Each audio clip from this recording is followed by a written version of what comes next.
Article 2, on being as a transcendental. There are some who distinguish between predicamental beings and transcendental being. For the being we experience are changeable, limited, determinate. Hence, insofar as any being of this sort under its proper idea as such and such a being, as a dog, thought, sensation, etc., falls under one or other predicament, and so is called a predicamental being. But if being is considered precisely as being, that is, as that to which existence is not repugnant, it is conceived as indifferent to changeability and unchangeability, determinability and indeterminability, limitation and unlimitation, etc. And, as such, the notion of being belongs to no kind or predicament, but is transcendent. Definition of transcendental being. Hence, transcendental being can be descriptively defined as that to which existence is not repugnant. The phrase, that to which existence is not repugnant, expresses logical possibility, that is, the non-repugnance of something with respect to its existence. Such an idea is thus verified both of that which here and now actually exists and of that which, although it does not here and now exist, can exist. Note, the properties of the notion of transcendental being.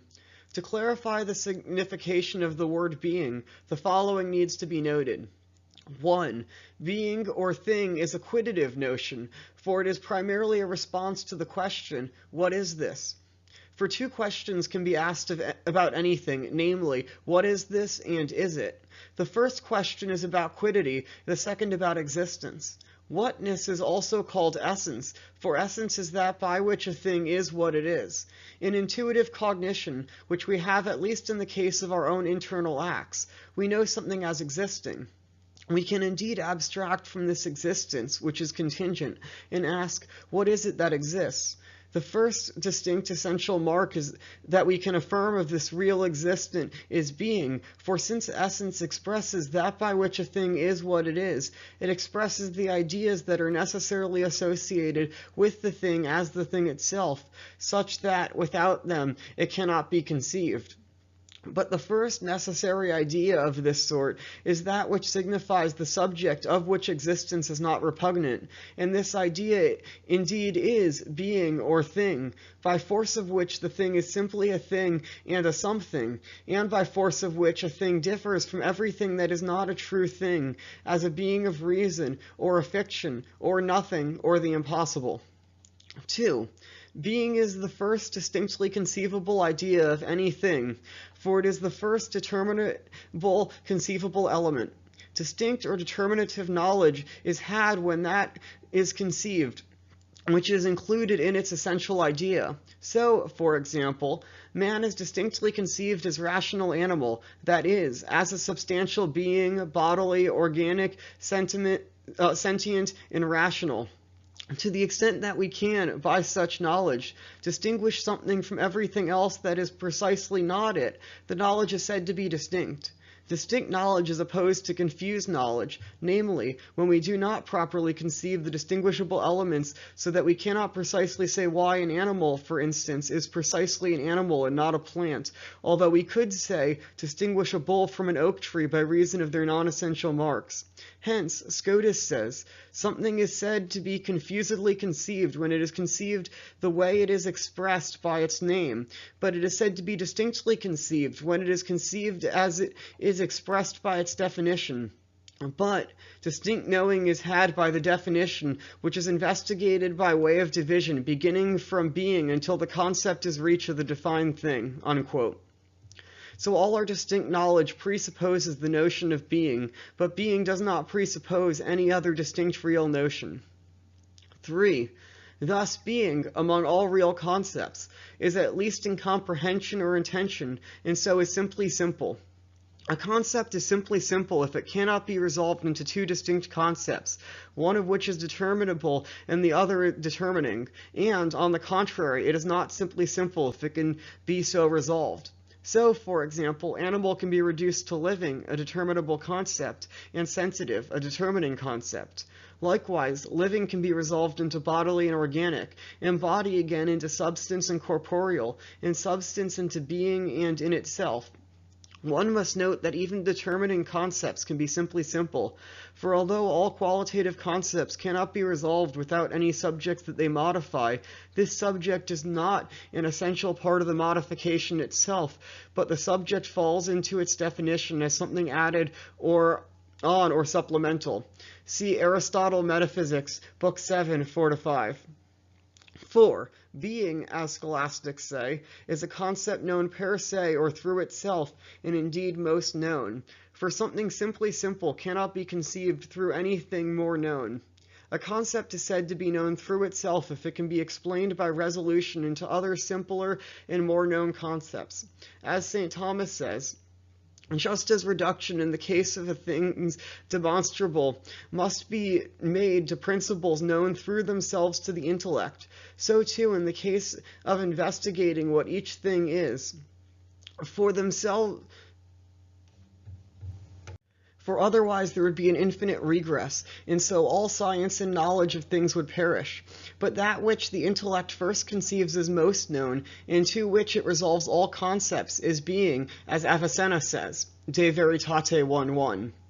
Being, then, is not known through itself in the sense that it does not presuppose some other knowledge, for the concept of transcendental being is abstract knowledge and presupposes some intuitive cognition of something as existent. So the sense is as follows. When the mind forms a concept of being qua being, it knows totally what this being is, for this notion, insofar as it is simply simple, cannot be only partially known, but if it is conceived in its totality, it is altogether not known. 5. Being is predicated of the whatness in the case of everything, and so it is the most common concept, or the one greatest in extension. This result follows from the fact that it is the first determinable element in any definition or distinct knowledge of anything real.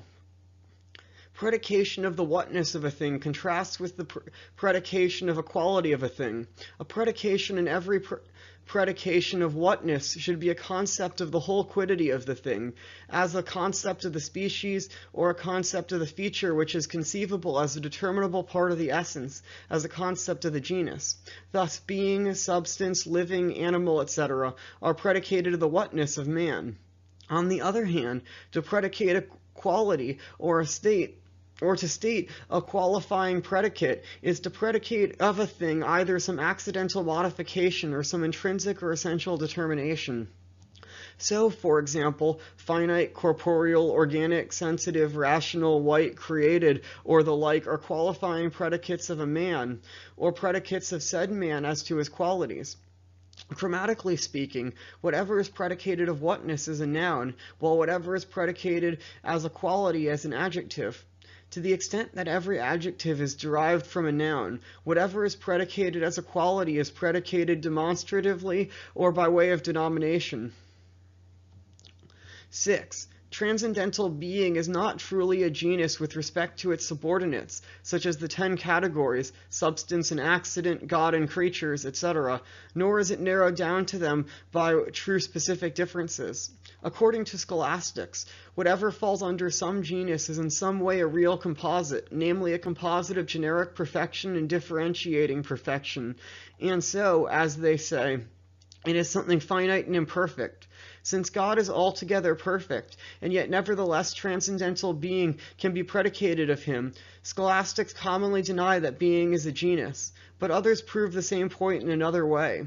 Since being is predicated univocally of its subordinate species, those who have taught that being was a purely analogical name, to which diverse but similar concepts corresponded, seek a fundamental reason that being cannot be a genus. Scotist too, however, and his followers, who think the same simply simple concept of being, common to all created substances, is predicated univocally of both God and accidents, provided it is predicated of them as to their whatness, have equally denied that being is the concept of a genus. They have argued in this following way.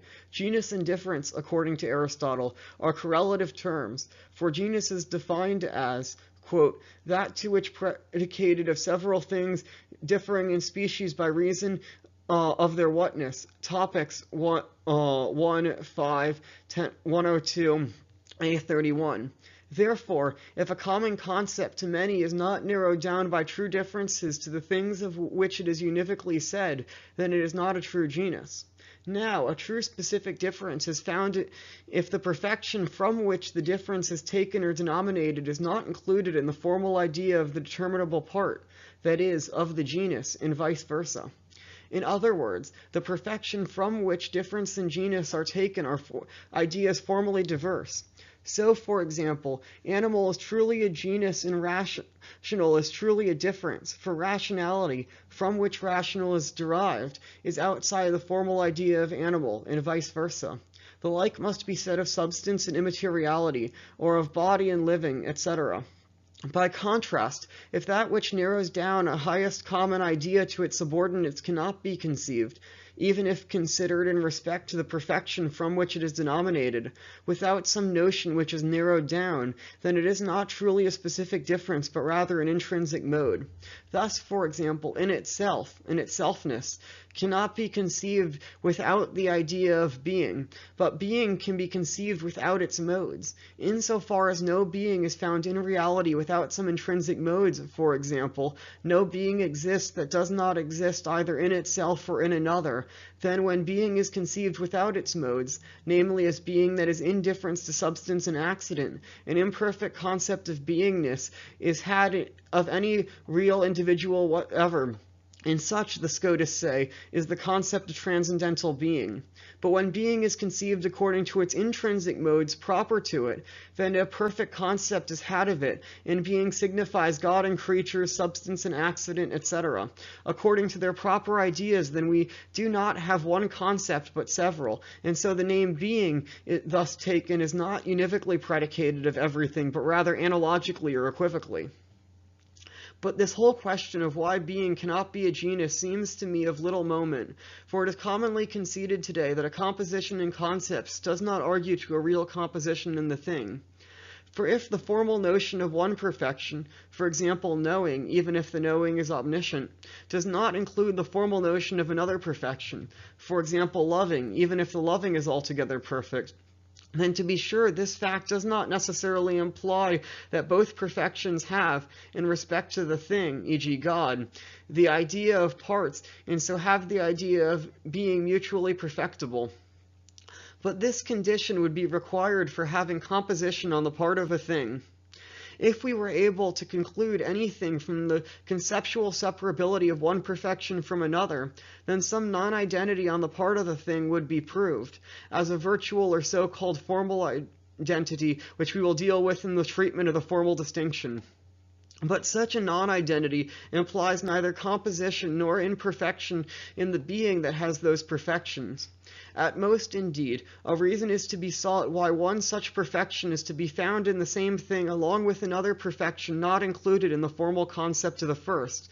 But I do not know why the only adequate assignable reason for explaining it must be found in the mutual perfectibility, a perfectibility after the manner of parts, that those perfections have on the side of the thing. But if anyone wishes to dispute this question, let him do so.